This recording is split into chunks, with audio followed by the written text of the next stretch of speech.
प्रणाम निवेदित करता हूँ। मैं एक वो कविता पढ़ना चाहता हूँ जो भारतवर्ष के किसी कवि ने उस विषय पर कविता नहीं लिखी है। करता हूँ, अब मैंने जितना बताया आपके पास तक बात पहुंची है। अगर पहुंच गए तो मैं 4 पंक्तियों के माध्यम से जरा मैं उसका निरीक्षण भी करता हूँ, चेक करता हूँ। पुष्कर अभी प्रेम और मनोहार की बात कर रहे थे।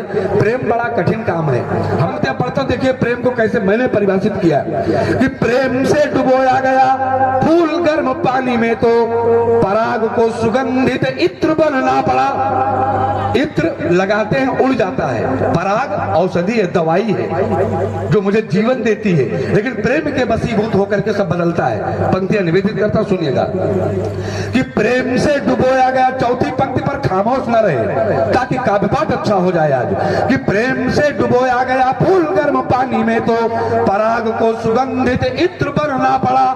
मोर ध्वज ने किया था प्रेम सुत से तो आरा, पीठ पे चला प्राणी विचित्र बनना पड़ा। मीराबाई जी ने किया प्रेम जब मोहन से तो जहर को सुधा पवित्र बनना पड़ा, तो गरल को सुधा पवित्र बनना पड़ा। और किया प्रेम शेखर सुभाष ने मां भारती से वीर बलिदानी का चरित्र बनना पड़ा। बस ऐसे आप ऊर्जा दे दीजिए। वो कविता मैं पढ़ दूंगा जो मैं सुनाना चाहता हूँ। हम केवल इसलिए चेक कर रहे थे अभी। अब 4 पंक्तियां और झोंकता हूँ। नौजवान वर्ग जो मुख्य अतिथि के रूप में बैठे हैं, बिल्कुल युवा चेहरा है आपके बीच में। एक युवा वर्ग पर एक सवाल लगाया गया टेलीफोन के माध्यम से, कहा चौहान देश की जवानी प्यार और मनोहार में भटक गई है। हमने कहा श्रीमान, जिस दिन देश की जवानी प्यार और मनोहार में भटक जाएगी, मानचित्र पर ढूंढना पड़ेगा भारतवर्ष है कहाँ। क्या बात करते हैं आप? अगर मेरी वकालत सही हो गई हो तो चौथी पंक्ति पर तालियों का महोत्सव करना। पंक्तियां निवेदित करता, सुनिएगा कि दिखते हैं तिरछे नयन जब नायिका के अंतस को पावन कहानी सूझ जाती है। कि दिखते हैं तिरछे नयन जब नायिका के अंतस को पावन कहानी सूझ जाती है। झनकार मन की मधुर मनोहार से वो पल भर में ही तो जुबानी बूझ जाती है।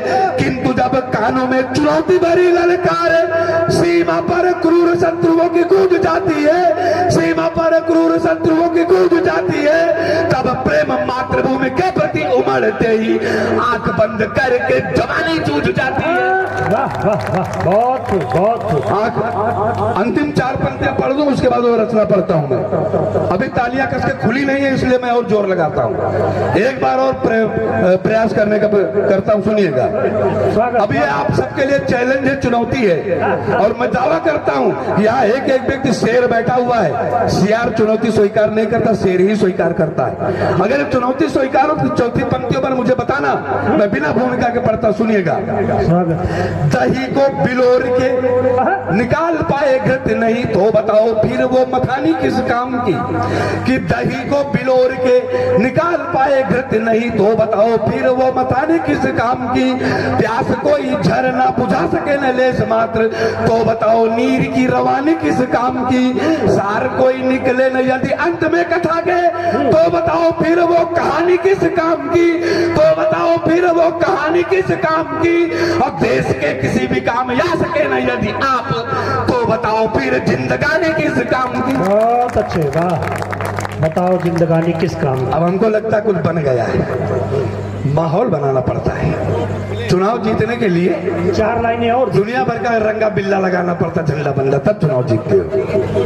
ऐसा चुनाव हुआ नहीं। तो हमने भी अपना जो है 3 बोल्ट खुल गए, अब 4था बोल्ट सीधे सीधे खोलता हूँ, सुनिएगा। एक रचना में पढ़ता हूँ। आपने चंद्रशेखर आजाद, सुभाष चंद्र बोस, झांसी की रानी, मंगल पांडे, तात्या टोपे, बहुत कविताएं सुनी होंगी। छत्रपति शिवाजी, छत्रसाल, बहुत कविताएं। महाराणा प्रताप पर एक कविता आपने, चेतक, जो उनका घोड़ा था।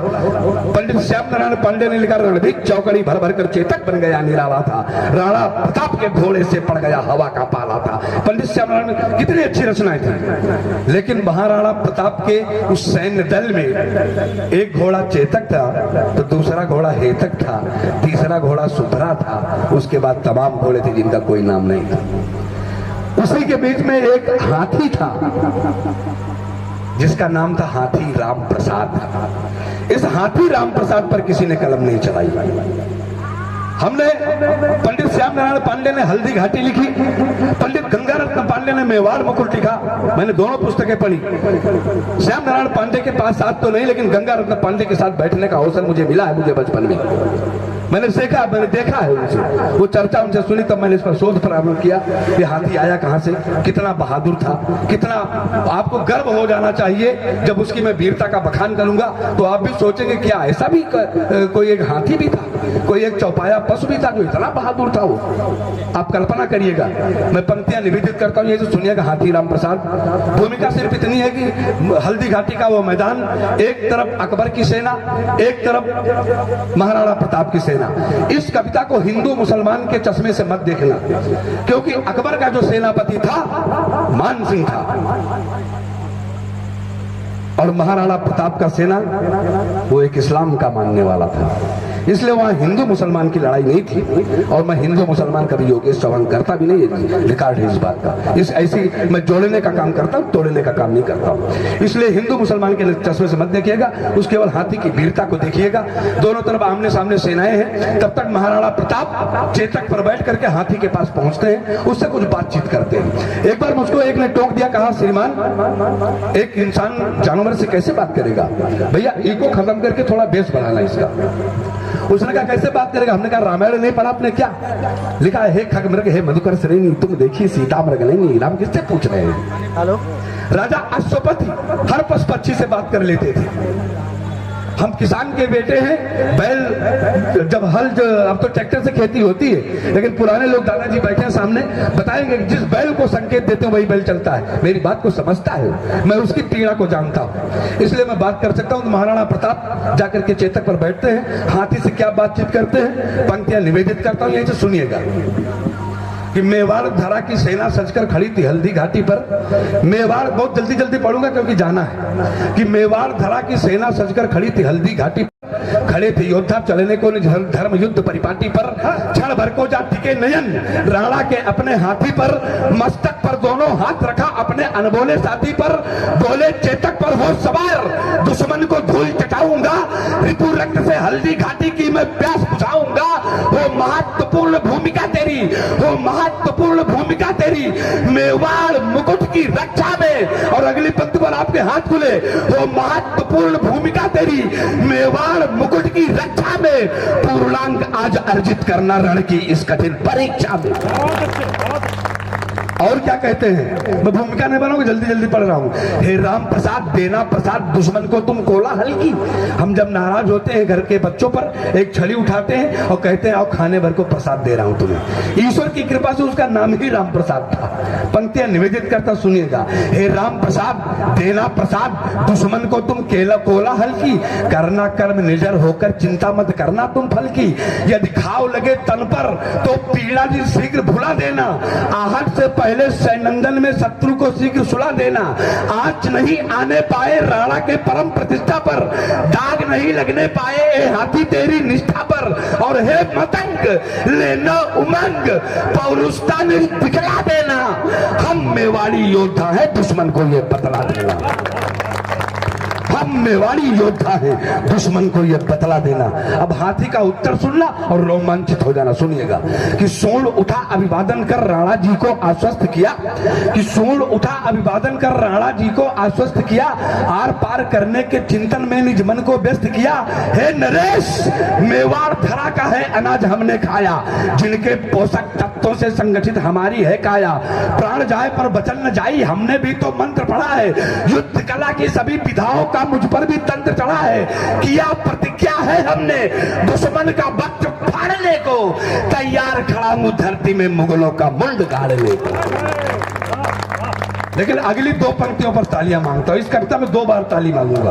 अगली पंक्तियों पर तालियां मांगता हूं, आपकी विशेष प्यार मिले। कि प्राण जाए पर वचन न जाई हमने भी तो मंत्र पढ़ा है। युद्ध कला की सभी विधाओं का मुझ पर भी तंत्र चढ़ा है। किया प्रतिज्ञा है हमने दुश्मन का वक्त फाड़ने को। तैयार खड़ा हूं धरती में मुगलों का मुंड गाड़ने को। हम बोल नहीं सकते राजन, हम बोल नहीं सकते राजन, पर पूर्ण हमारा पेड़ होगा। दे रहा वचन में अंतर से निजवार महाभीषण हो। भारत माता ये रहा की। वचन में अंतर से निजवार महाभीषण होगा। भूमिका बना के पढ़ता तो और अच्छी लगती, लेकिन मैं चल रहा हूँ इसको सीधे सीधे, इसलिए जीवंत रहना, तालियां देते रहना। मैं पंक्तियां निवेदित करता, सुनिएगा कि मातृभूमि की भक्ति का मैं पावन एक पिटारी हूँ। हाथी इतना बहादुर होते हुए भी अपने नरेश के समक्ष अपने को पिटरिया कहता है। घमंड नहीं है उसको, अभिमान नहीं है। जरा इस हाथी पर गर्व करना। मैं पंक्तियां निवेदित करता, सुनिएगा कि मातृभूमि की भक्ति का मैं पावन एक पिटारी हूँ, सावधान करके दुश्मन का मैं सफल शिकारी हूँ। हे महीप, हमने भी तो जीवन भर निष्ठा पाली है, क्रोध भरे अंगारों सी आंखों में देखो लाली है। फंसा सूड़ में साकल मेरा सलन सलन कर लहरेगा, शत्रु गजों का पेट किसी नकारे जैसा घेरेगा। किसी सरोवर में अपने शस्त्रों को फेंक नहीं सकता, शागिर्द आपका रिप समझ घुटने टेक नहीं सकता। समर भूमि को शत्रु के सौ का खलिहान करूंगा मैं, वरदान मौत का दूंगा या निज को बलिदान करूंगा मैं। बहुत अच्छे, बहुत अच्छे। वरदान मौत का दूंगा या निज को बलिदान करूंगा मैं। बातचीत समाप्त हुई। अब महाराणा प्रताप अपने उस सेना को आक्रमण का आदेश देते हैं। उसका रण कौशल देखना, आनंद आ जाएगा कि दिख रहा दूर से ही रणभूमि में गज का गलबित ललाट। कांप गई अकबर की सेना देख मतंग का रूप विराट। पाते ही संकेत महावत का हाथी जब डोल गया, चिंगाड़ मारकर एक लिंग ईश्वर की जय बोल गया। थर-थर कांप गए बैरी सुन राम प्रसाद का स्वर बुलंद, चीते सी चाल देख करके बैरी गज की गत हुई मंद। समर भूमि पर हस्ताक्षर कर डाला चारों पैरों से, समर भूमि पर हस्ताक्षर कर डाला चारों पैरों से। भयभीत नहीं हुआ था हाथी लेस मात्र को गैरों से। गज के प्रताप को, हाथी के प्रताप को देख शत्रु की याद आ गई नानी की। ऐसा होता था प्रतीत रण में चंडिका भवानी। बहुत अच्छा। ऐसा होता था प्रतीत रण में चंडिका भवानी थी। मैं पंक्तियां छोड़ के पढ़ रहा हूं, सुनिएगा कि सारे शत्रु गजों पर हाथी राम प्रसाद ही भारी था, सारे शत्रु गजों पर हाथी राम प्रसाद ही भारी था। मातृभूमि की रक्षा का वह चौपाया व्रतधारी था। किस ओर पहुंचता राम प्रसाद चौओर देखता, चौओर पहुंचता राम प्रसाद, किस ओर देखता राम प्रसाद चौओर देखता राम प्रसाद। मेवाड़ी पस की देख वीरता को दुश्मन भयभीत हुआ, खरी द्वार पर मृत्यु आज है ऐसा उन्हें प्रतीत हुआ। पलक झपकते क्रोध शत्रु का कफन काप हो जाता था, जिस ओर घूमता था मतंग मैदान साफ हो जाता था। वाह वाह। जिस ओर घूमता था मतंग मैदान साफ हो जाता था। धमक धमक धम धमक धमक पैरों का धमक भयंकर था। बड़ी स्पीड में पढ़ रहा हूं मैं इसको आज, क्योंकि मैं समय का कीमत समझ रहा हूं। 2 बार हिल चुके हैं, मेरी निगाहें पीछे भी 2 बार हिल चुके, इसलिए बड़ी स्पीड में पढ़ रहा हूँ कि धमक धमक धम धमक धमक पैरों का धमक भयंकर था। जरा कल्पना करिए, आप एक जूता पहनते, उसकी टाप बड़ी दूर तक सुनाई पड़ती है, और हाथी का वो खंबे जैसा पैर जमीन पर पड़ता होगा, कंपन कितनी दूर तक जाती होगी। तब पंक्तियां निवेदित करता हूँ कि धमक धमक धम धमक धमक पैरों का धमक भयंकर था। राम प्रसाद रणभूमि में बन गया आज प्रलयंकर था। जैसे ही लहराया साकल सनन सनन स्वर गूंज गया, आते ही चपेट में दुश्मन पलक झपकते जूझ गया। अपने दुश्मन को बिन उत्तर का सवालवा देता था, गर्दन पकड़ मलेच्छों को नभ में उछालवा देता था। हाहाकार मचा ऐसा कि त्राहिमाम ने बोल दिया, भागो प्राण बचाओ, गज ने मृत्यु पंजिका खोल दिया। जो पड़ा सामने राम प्रसाद के, जो पड़ा सामने राम प्रसाद के, कोने में उसे सहेज दिया। अली बोलने से पहले अल्लाह के पास ही भेज दिया। वाह वाह वाह। अली बोलने से पहले अल्लाह के पास ही भेज। मैं पंक्तियां छोड़ छोड़ के पढ़ रहा हूं, मजा नहीं आ रहा, लेकिन ठीक है। लेकिन हमने हमेशा धर्म की लड़ाई लड़ी। सुबह शंख बजा युद्ध प्रारंभ, शाम को शंख बजा युद्ध समाप्त। आशावादी रहे, निराशावादी नहीं। हो सकता है कि मित्रता हो जाए, संधि हो जाए, इसलिए शाम को इकट्ठा बैठते थे। लेकिन यहां पर उसके साथ छल हुआ। जब जब आक्रांता आए भारतवर्ष पर, सामने से कभी विजय नहीं प्राप्त कर सके, हमेशा छल से जीता हुआ। अच्छा, नहीं पहले बता देते यार, थोड़ी देर माला जो थोड़ी देर पहले और देते, 3 बंद मैंने छोड़ दिए बीच के। मुख्य हिले मैं पंक्तियां निवेदित करता, सुनिएगा। लेकिन यहाँ पर भी उसके साथ कुछ छल किया गया। देश क्यों गुलाम हुआ? हमारे देश के सूरमा कभी कमजोर नहीं रहे, लेकिन सूरमाओं पर घात लगा के प्रहार किया गया। इसलिए हम नीचे आ गए। ध्यान, कभी भी इतिहास आप पढ़ लीजिए, वही छल वही कपट इस हाथी के साथ किया गया। तब पंक्तियां निवेदित करता सुनिएगा कि बनी स्थिति ऐसी की कुछ छल से पकड़ा हाथी को, बनी स्थिति ऐसी की कुछ छल से पकड़ा हाथी को, 7 गजों का व्यूह बना साकल से जकड़ा हाथी को। अकेले किसी की हिम्मत नहीं थी कि सामने आ जाए उसकी, 7 हाथियों का चक्रव्यूह बनाया गया अकेले एक हाथी को पकड़ने के लिए। शायद उस चक्रव्यूह न बनाते तो तस्वीर कुछ और होती, इतिहास कुछ और होता। तब पंक्तियां निवेदित करता सुनिएगा कि बनी स्थिति ऐसे की कुछ छल से पकड़ा हाथी को, 7 गजों का व्यूह बना साकल से जकड़ा हाथी को। बंधन में था हाथी पर मस्तक का तेज निराला था, ऐसा लगता गजमुक्ता का निखरा दिव्य उजाला था।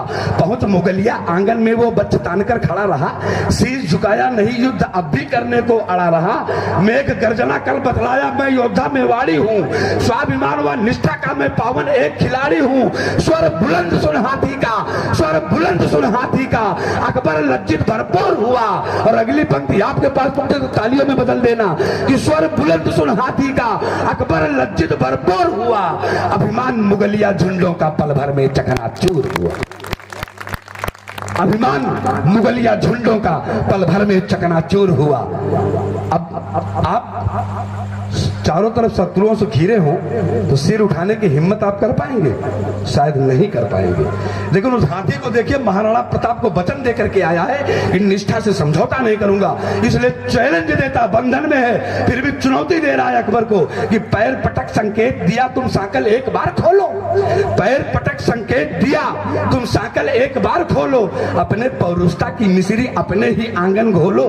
पैर पटक संकेत दिया तुम साकल एक बार खोलो, अपने पौरुषता की मिश्री अपने ही आंगन घोलो। पल भर में दूध छठी की तुमको याद दिला दूंगा, मिट्टी में तेरे सिंहासन को मैं अभी मिला दूंगा। राणा प्रताप जी के प्रताप के समझ तू बौना है, मेवाड़ दुर्ग की तुलना में तेरा ये किला खिलौना है। सुन करके हुंकार समूचा सदन मुगलिया सहम गया, सुन करके हुंकार समूचा सदन मुगलिया सहम गया। कभी झुका पाऊंगा हाथी को अंतस का बहम गया। अकबर बोला, जीती बाजी हार गया अकबर यहीं पर कि अकबर बोला झुका नहीं पाया अगर एक जानवर को तो किंचित भी झुका नहीं सकता उस वीर नामवर को। जीती हुई बाजी यहीं पर हार जाता है कि झुका नहीं सकता। अकबर बोला झुका नहीं सकता अगर एक जानवर को तो किंचित भी झुका नहीं सकता उस वीर नामवर को। अंतिम पंक्तियां पढ़कर सुनना। उस हाथी के ऊपर बड़े अत्याचार किए गए, शारीरिक यातनाएं दी गई केवल अपनी बात मनवाने के लिए। अकबर ने घोषणा की कि इसके पीठ पर मेरा आसन लगाया जाए, मैं बैठकर अपने नगर का भ्रमण करूंगा। हाथी ने सूंड उठाकर आवाज दी का सिंहासन आसन तो आसन में हाथ नहीं लगाने दूंगा, क्योंकि मैं अपने नरेश को वचन देकर के आया, मर जाना मुझे स्वीकार है, हाथ नहीं लगाने दूंगा। तब पंक्तियां निवेदित करता सुनिएगा कि किया विवश हाथी को किंतु गीत शत्रु का न गाया, किया विवश हाथी को किंतु गीत शत्रु का न गाया, किया विवश हाथी को किंतु गीत शत्रु का न गाया। देशभक्त गजराम प्रसाद दुश्मन का अन्न नहीं खाया, केला गन्ना आदि खिलाने को अंतिम प्रयास किया, केला गन्ना आदि खिलाने को अंतिम प्रयास किया। पर 18 दिन तक उस हाथी ने उपवास किया, अंतिम श्वासों तक राणा के, अंतिम श्वासों तक राणा के निष्ठा का सम्मान किया। देशभक्त गजराम प्रसाद ने अपने को बलिदान किया। बहुत बहुत बधाई, बहुत। अंतिम 2 पंक्तियां पढ़ता हूँ, अपना स्थान लेता हूँ। मुझे पहले पता होता कि अतिथि जी और बैठेंगे तो मैं 4 बंद वो भी पढ़ देता। वो पंक्तियां निवेदित करता सुनेगा कि केला गन्ना आदि खिलाने को अंतिम प्रयास किया, पर 18 दिन तक उस हाथी ने उपवास किया, पर 18 दिन तक उस हाथी ने उपवास किया, अंतिम श्वासों तक राणा के निष्ठा का सम्मान किया। देशभक्त गजराम प्रसाद ने अपने को बलिदान किया। जब तक सृष्टि रहेगी भू पर, जब तक सृष्टि रहेगी भू पर, राम प्रसाद का नाम रहेगा। भारत का बच्चा बच्चा तुझको सदा प्रणाम करेगा, भारत का बच्चा बच्चा तुझको सदा प्रणाम। अंतिम 4 पंक्तियां विदाई की पढ़ता हूं। मैं ये कविता नहीं पढ़ना चाहता था यहाँ, लेकिन मुख्य अतिथि महोदय बैठे थे, ये भी चौहानी तेवर के हैं, इसलिए मैंने कहा इनको सुनाना जरूरी है। 4 पंक्तियां पढ़ता हूं और अपना स्थान लेता हूं। मैं पढ़ता कुछ और हूं, मैं क्या पढ़ना चाहता था उसकी एक वानगी आपके समक्ष रखता हूं और मैं अपना स्थान लेता हूं। मैं वही पढ़ना चाहता था लेकिन मैंने पढ़ा क्या। मां शारदे मेरी अभिलाषा है, ये मेरी महत्वाकांक्षा है कि मां शारदे मेरी लेखनी को वो सामर्थ्य दे कि समाज में व्याप्त तमाम कुरीतियों और विद्वेषों के विरुद्ध में कविता लिख करके उसका परिपाक इस प्रकार के सदन में परोसूं। आपकी अभिलाषा होगी, आपकी महत्वाकांक्षा होगी कि आपको कोई प्रतिनिधि मिले तो इनका जैसा मिले, जब मेरा बेटा अच्छे विद्यालय में पढ़े अफसर बने अपने को धन्य करूं। लेकिन देश की सीमा पर जो आपका बेटा खड़ा है उसकी क्या अभिलाषा है, जिसकी त्याग और तपस्या के दम पर हम इस प्रकार से उत्सव और महोत्सव मनाया करते हैं। तब मैं पंक्तियां निवेदित करता हूं, अपना स्थान लेता हूं, उसकी अभिलाषा में पढ़ता हूं। सुनिएगा कि बने तिरंगा कफन बदन का, मन में ये अरमान लिखा था। बने तिरंगा कफन बदन का, मन में ये अरमान लिखा था। समर भूमि पर दुश्मन के हिस्से में शमशान लिखा था। पहुंचा द्वारे पर शहीद तो जन सैलाब उमड़ पड़ा। कफन हटा कर देखा तो छाती पर हिंदुस्तान लिखा था। कफन हटा कर देखा तो छाती पर हिंदुस्तान।